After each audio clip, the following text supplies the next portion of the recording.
लगता है इस देश को आपकी या जितने भी लोग हैं, जो आप जैसे इंटेलेक्चुअल्स हैं, जिन्होंने समाज में एक मुकाम हासिल किया है, एक सीनियरिटी है, एक एक्सपीरियंस है, एक वरिष्ठता है। आप हैं जनरल जनरल जीडी बख्शी हैं, आर एस एन सिंह साहब हैं, ललित अंबर दास हैं, सुशील पंडित हैं।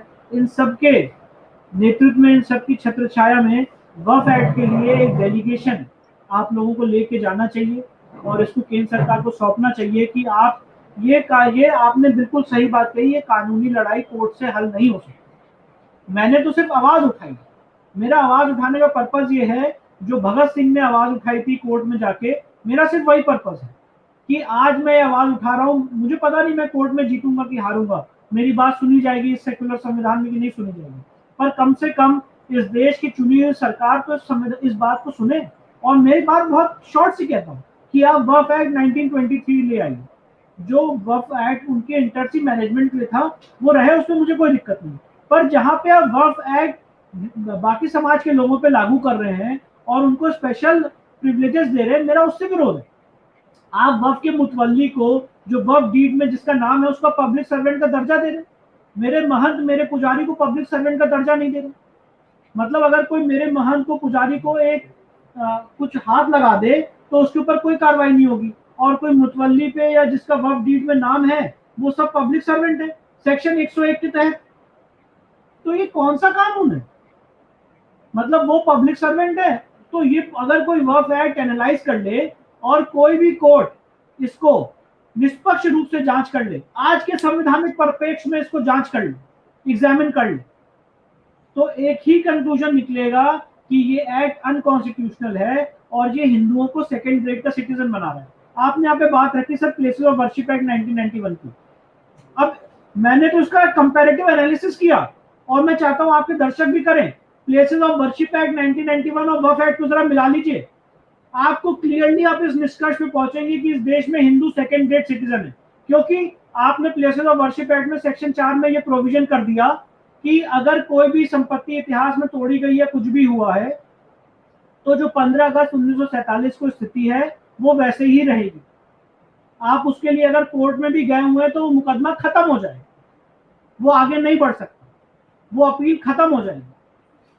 तो जहां एक तरफ तो आपने ये कह दिया कि मेरे को कोर्ट जाने का अधिकार नहीं है, कृष्ण जन्मभूमि में और मथुरा काशी में यही आर्गुमेंट तो वो लोग कर रहे हैं कि प्लेसेस ऑफ वर्शिप एक्ट से दोनों सूट बार्ड है।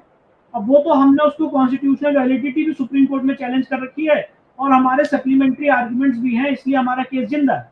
पर अगर मुद्दे की बात करें और प्रिंसिपल की बात करें तो आपने, नरसिम्हा राव सरकार ने ये एक्ट लाया कि जो 15 अगस्त 1947 को किसी भी धर्मस्थल की स्थिति थी वो वैसे ही रहेगी, और अगर कोई मंदिर तोड़ी गई है तो उसको आप रेस्टोर नहीं कर सकते हैं। तो एक तरफ तो ये कानून लिया है और दूसरी तरफ वक्फ एक्ट, जहां पे आप किसी भी संपत्ति को वक्फ संपत्ति घोषित कर सकते हैं और उसके लिए वक्फ ट्राइब्यूनल जाएंगे, हाई कोर्ट जाएंगे, सुप्रीम कोर्ट जाएंगे। तो आपने तो हमें सेकंड ग्रेड सिटीजन बना दिया, आपने हमारी आवाज दबा दी। इस देश में नागरिक अपनी आवाज कैसे उठाए, मुझे बताइए। और सर ये जो बात मैं आपके सामने कह रहा हूं, ये आज नहीं, आज से 2 साल बाद, 5 साल बाद ये सोई हुई कौम बोलेगी। और कहां बोलेगी? जब कोर्ट जाएगी, कोर्ट में पिटीशन रिजेक्ट होगी, तो आदमी एक डेमोक्रेटिक सेटअप में अपनी बात कोर्ट में कह सकता है। एक आम आदमी आपने कोर्ट जाने के दरवाजे बंद कर दिए। तो इसीलिए मेरा आपके माध्यम से निवेदन है कि समाज के जितने वरिष्ठ लोग हैं और आप हैं, आप प्लीज इसको उच्च लेवल तक लेके जाएं और ये कहें कि आप वक्फ एक्ट 1995 खत्म करिए। ये आपकी सरकारों का बनाया हुआ कानून नहीं है, और ये ऐसा कानून है, उसको अगर आज के लॉ मिनिस्टर और लॉ कमीशन बैठा हुआ है वो अध्ययन कर ले। जो बातें मैं कह रहा हूँ अगर गलत कह रहा हूँ तो बता दे भाई तर्कों से मैं क्या गलत कह रहा हूँ। तो इसको अध्ययन करके आप इसको रेक्टिफाई कर सकते हैं, अमेंड कर सकते हैं। इतनी स्पेशल पावर्स देना किसी समाज के, किसी धर्म के लोगों को, मुझे लगता है दूसरे समाज के लोगों को नीचा दिखाता है, और ये किसी भी तरह से कॉन्स्टिट्यूशनल वैलिडिटी की टेस्ट पे खड़ा नहीं हो सकता है। आर्टिकल 27, आर्टिकल 14, आर्टिकल 19, आर्टिकल 21 का क्लियर वायलेशन।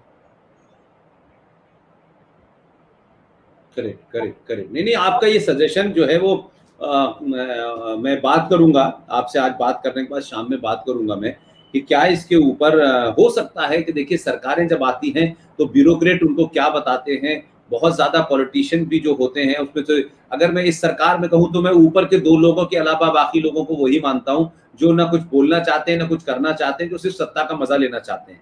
तो उन 2 लोगों के पास भी मुझे नहीं लगता कि इतनी सारी इंफॉर्मेशन रोज पहुंचती होगी, कोई पहुंचाता भी होगा, क्योंकि वहां तो चाटुकार लोग ज्यादातर पहुंचते हैं ना अपने अपने एजेंडे के लिए।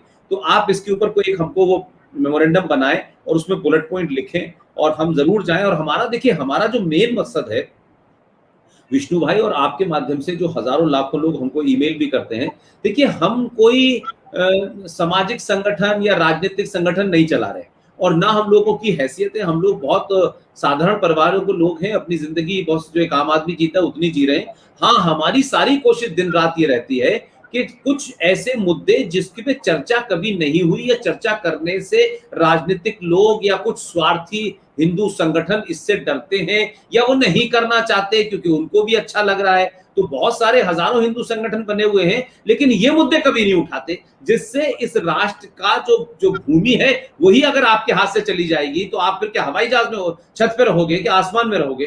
तो मैं ये कह रहा हूं कि हमारी कोशिश है कि हम लोगों को अवेयर कर दें, हम लोगों के सामने रखें कि भाई जिसको तुम ये समझ रहे हो कि तुम्हारा 50 गज में मकान बना हुआ है, 5 बीघे में मकान बना हुआ है, ये तुम्हारा नहीं है कुछ दिन के बाद में। और केरल के अंदर जो नंगा नाच हो रहा है वहां है, और जहां जहां मुसलमान मेजोरिटी में है वो नंगा नाच कर रहा है। और देश की सरकारें, जो दलाल लोग हैं, नेता दलाल हैं, पार्टियां दलाल हैं, संगठन दलाल हैं, वो ऐसे लोगों की इन बातों को नहीं हाईलाइट करना चाहते हैं, वो भी सिर्फ इधर उधर की बातें करना चाहते हैं। इसलिए मैं कहता हूं कि एक जागरूक नागरिक के नाते हम किसी के विरोध में नहीं है, किसी सरकार के विरोध में नहीं है, किसी पार्टी के विरोध में नहीं है, संगठन के, लेकिन जो ज्वलंत मुद्दे हैं जिससे अगली 100 साल की बात हम करें, अरे भाई शाम को क्या होगा, कल क्या होगा वो तो छोड़ दीजिए, लेकिन 100 साल बाद ये देश रहेगा नहीं रहेगा, हम बड़े बड़े मकान बना रहे हैं, करोड़ों के मंदिर बन रहे हैं, तो भाई ये मंदिर रहेंगे कि नहीं रहेंगे। मैं बार बार कहता हूं कि मंदिर बने, लेकिन मंदिरों की सुरक्षा के लिए जो चलता फिरता हिंदू सनातनी समाज है, अगर आप उसे सामर्थ्यवान नहीं बनाएंगे, उसे ताकतवर नहीं बनाएंगे, तो उन मंदिरों की रक्षा करेंगे कोई पुलिस तो नहीं करती है रक्षा, पुलिस कहां करती है, आर्मी तो नहीं कोई रक्षा करती है। तो जब समाज कमजोर होता है तो बॉर्डर पे फौजी भी कुछ नहीं कर पाता है, लिहाजा समाज अवेयर हो, ये हमारी कोशिश है।